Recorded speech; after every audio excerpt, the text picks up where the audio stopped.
राधे राधे। राधा वल्लभ श्री हरिवंश पूज्य गुरुदेव भगवान श्री प्रेमानंद जी महाराज जी के चरणों में मेरा कोटि कोटि प्रणाम। साथ ही आप सभी प्रेमी जन, सभी संत जनों को भी मेरा प्रणाम। पूज्य गुरुदेव भगवान जी से जब एकांतिक वार्तालाप में एक भक्त द्वारा यह पूछा गया है कि जब भगवत गीता में गुरुवर कर्म को प्रधान दिया गया है तो फिर हम राधा नाम का जप क्यों करें। अर्थात उस बुक के कहने का तात्पर्य था कि जब भगवत गीता में हमारे पूज्य गुरुदेव जी अर्थात भगवान श्री कृष्ण यह करते हैं कि व्यक्ति को कर्म पर ध्यान देना चाहिए, कर्म योगी कर्म करना चाहिए, कर्म योगी बनना चाहिए, फल की चिंता नहीं करनी चाहिए। तो हम सिर्फ कर्म क्यों ना करें, हम केवल कर्म पर ध्यान दें, कर्तव्य का पालन करें और नाम जप करने की हमें क्या आवश्यकता है। तो इस पर गुरुदेव भगवान उस भक्त को, उस साधक को बहुत ही सुंदरता से उत्तर देते हुए और गीता के सार को पूर्ण रूप से समझाते हुए क्या कहते हैं, ध्यान से समझिएगा साधकों। यहाँ पर गुरुदेव भगवान कहते हैं कि कर्म करो फल की चिंता मत करो। यह श्लोक भगवत गीता के अध्याय 2 पर है, अर्थात अध्याय 2 के श्लोक 47 में है। तो इसमें श्लोक क्या है, इसको सबसे पहले गुरुदेव भगवान उस साधक से कहते हैं कि सबसे पहले आप इस श्लोक में ध्यान दीजिएगा। कर्मण्येवाधिका करास्ते माँ फलेषु कदाचनम माँ कर्मफल हेतु भ्रमात्ता ते संको सत्वा कर्णमणि। अर्थात यहाँ पर गुरुदेव भगवान उस साधक को समझाते हुए कहते हैं कि इस श्लोक का अर्थ है कर्म करने का अधिकार तुम्हारा है, लेकिन कर्म फल यानी कि कर्म के फल का अधिकार नहीं है। ध्यान दीजिएगा, कर्म करने का अधिकार तुम्हारा है, कर्म के फल पर अधिकार तुम्हारा नहीं है। पहली बात ध्यान रखिएगा। दूसरी बात, इस श्लोक का अर्थ है इसलिए कर्म को फल के लिए मत करो, यानी कि जो आप कर्म कर रहे हैं उसको फल की प्राप्ति की इच्छा से कभी मत करिए। अपने कर्मों का फल पाने की चिंता ना करें। ठीक है, तीन मुख्य बातें हो गई। चौथी मुख्य बात यहाँ पर गुरुदेव कहते हैं अपने कर्मों के फलों का कारण मत बनो, यानी कि जो आपके कर्म हैं उनका जो फल आपको प्राप्त हो रहा है उसके कारण मत बनिए कि आपको यह फल इसलिए प्राप्त हो रहा है कि आपने यह कर्म करा है। इस प्रकार से आपका कर्म नहीं होना चाहिए। वहीं पर अंतिम और पांचवी बात ये निकल कर के आती है कि आकर्मा रहने में आसक्ति मत रखो, यानी कि कर्म के प्रति आसक्त रहने में अपने आप को लीन मत रखिए।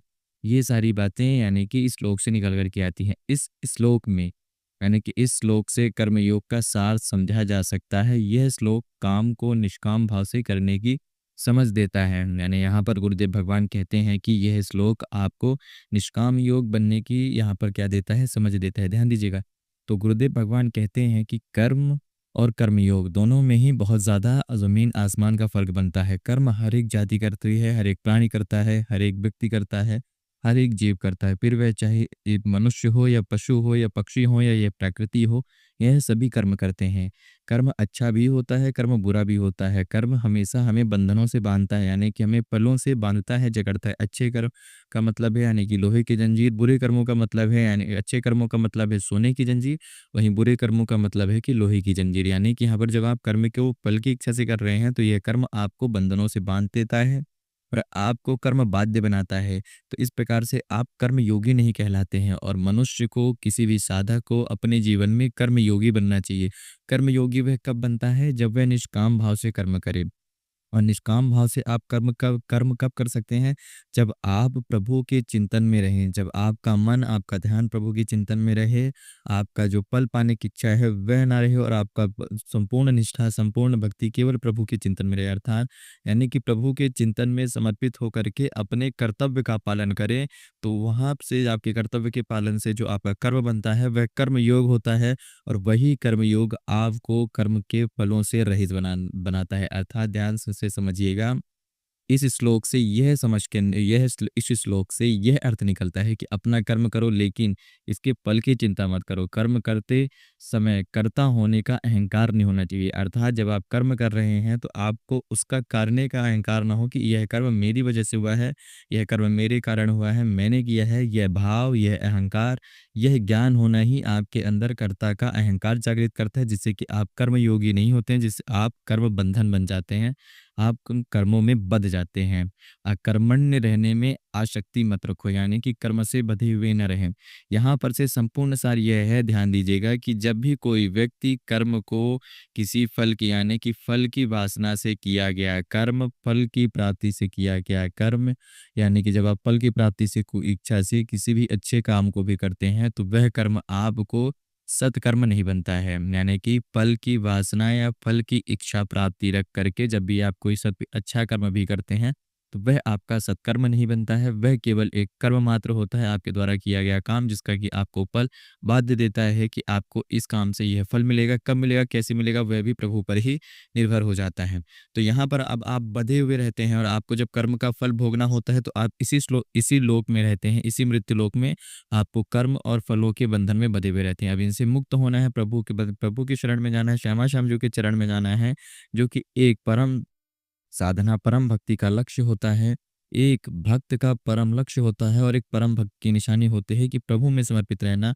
तो वह आपको कब होगी? जब आपकी संपूर्ण निष्ठा, संपूर्ण भक्ति, संपूर्ण भाव प्रभु के चिंतन में हो। कोई भी कर्म कर रहे हो तो प्रभु का नाम लेकर के, प्रभु पर चिंतन लेकर के, प्रभु को याद करते हुए और प्रभु को समर्पित करते हुए हर एक क्षण, हर एक वक्त आप जब कोई भी काम करते हैं, अपने कर्तव्य का पालन करते हैं, तो आपकी कर्तव्यों का पालन प्रभु का नाम लेते हुए जब आप कर रहे हो, तो वह कर्तव्य आपके कर्म योग बन जाते हैं और वही कर्म योग आपको योगी बनाते हैं, जिससे कि आप कर्म के बंधनों से मुक्त होते हो।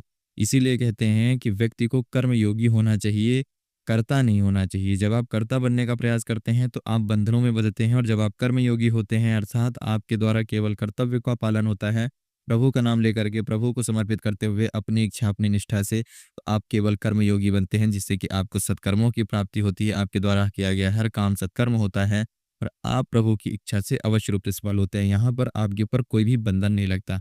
जैसे कि अगर आप महाभारत के उस समय को याद करेंगे कि जब अर्जुन युद्ध कर रहे हैं, तो वह कर्त जो रहे हैं, जो काम, वो मृत्यु का ही काम कर रहे हैं। यानी कि अपने विपक्ष के जो उनके रणभूमि में मौजूद हैं, उन सभी को मृत्यु की प्रदान करना, उन सभी को मृत्यु प्रदान करना, उन सभी को मृत्यु में पहुँचाना, अपने यमराज के पास पहुँचाना, सभी की मृत्यु करना, यह एक कर्म ही हो गया। अगर वह अर्जुन उसको अहंकार मान के करते हैं कि ये मैं कर रहा हूँ, मेरी इच्छा से हो रहा है, मैं सबको मार रहा हूँ, तो यहाँ पर उनके ऊपर कर्म का बंधन लगता और उनको कहीं न कहीं इसका फल प्राप्त करना पड़ता।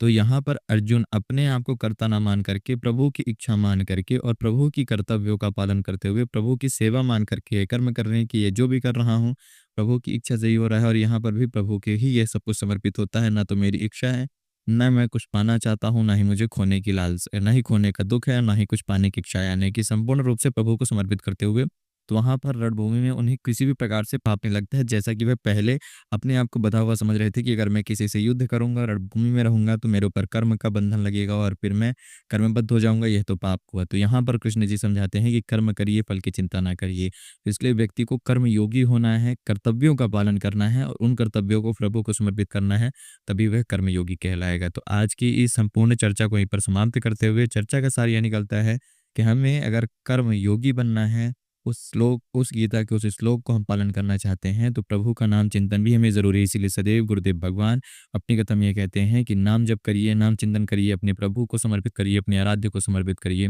तो ही आप अपने जीवन में सफल होंगे, हर रूप से, हर प्रकार से।